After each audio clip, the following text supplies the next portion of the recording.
Welcome into Hawk Talk alongside Chris Morales, Gabe Sustick here from McKeon Park. The Hyannis Harborough keep on their winning ways, get a 5-2 win over the Cotuit Kettleers and take a 5-0 lead over Cotuit in their series against them, Chris. Big day offensively. Let's talk about pitching first, though. Vance Tatum started the game on the mound.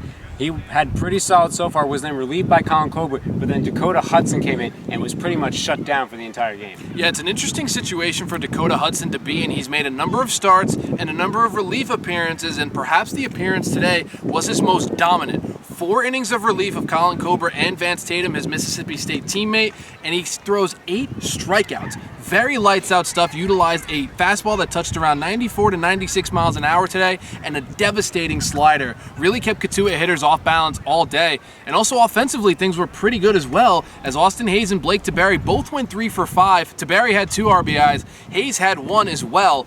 And Tristan Hildebrand, a nice game for him to bounce back. He went 2 for 3, came around to score twice, and had 2 different doubles. A very solid day all around, as Cotuit really couldn't find their way back into the game, and Hyannis put their foot on the gas pedal, exactly like manager Chad Gaspin wants this late in the season. Cotuit has always seemed to be a situation that Hyannis has needed. They're looking for a win, and it pushes them even closer to the regular season coming to an end. Helps especially as of right now.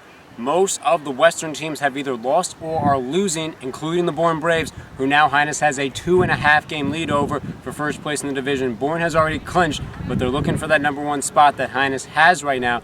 But going back to today's game, offensively, it was another game where Hyannis, once again, against the Kettleers, have done superb against, and as Chris mentioned, Tristan Hildebrand had a very great game, and he's our Hawk Talk player of the game. He caught up with Sammy O'Brien after the game.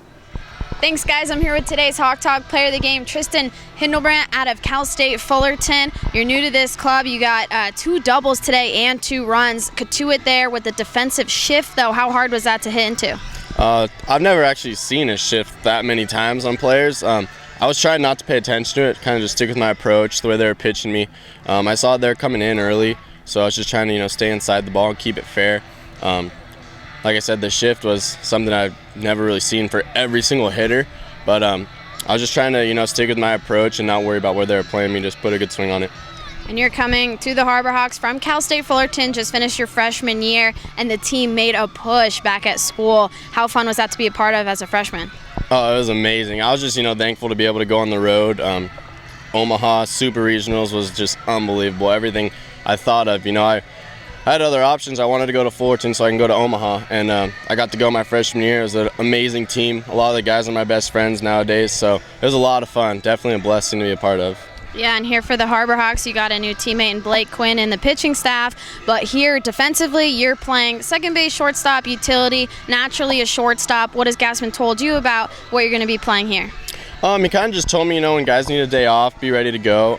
It's good because this past year I was back and forth at Fullerton, short, second. Just trying to, whatever I can do to get on the field, help the team win, throw some good at-bats together. So, he hasn't told me I'm a shortstop or second base, but, like I said, I'm just trying to get on the field any way I can and help the team. And then due to the College World Series, came to the team a little late, only 4 games left in the season now, and the team's kind of on a hot streak. How well have you bonded with this group of guys so shortly? Good. A lot of great guys.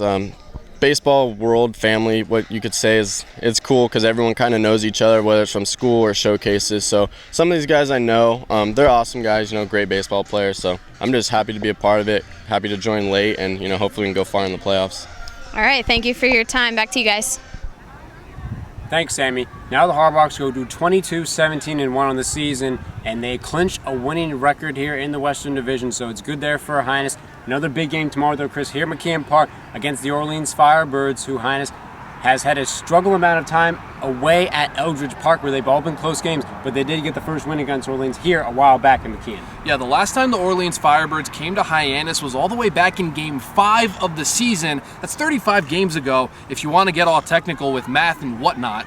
But undoubtedly, the Orleans Firebirds have been the top-notch and premier team on Cape Cod the entire summer. They have one of the better offenses and one of the better pitching staffs. It's going to be an interesting go-around of things for the Harbrox, who are very, very hot right now with a 3-game win streak, and the Orleans Firebirds, who in the last 2 days have tied and lost against the Brewster Whitecaps in the 2 games that they've played against them. So as of right now, it might be a completely different Orleans feel coming in, but undoubtedly the top team in the East and the top team in the West will do battle one more time before the playoffs. Perhaps we'll see some interesting things as Hyannis has been on quite a bit of a hot streak. Orleans is definitely going to come and try and right their momentum as well. No doubt, probably going to be the game of the night all around Cape Cod tomorrow. Both teams trying to get their momentum back, heading to the final few games towards the playoffs. There's only 4 more games for most teams left here on the Cape Cod until the playoffs get started. You know, Manager Gassman and the Harbrox are going to try and get that going, and we'll see that happen tomorrow night here in McKeon Park, 6 p.m. start. We hope to see you there. From Chris Morales, Gabe Sustic saying good night.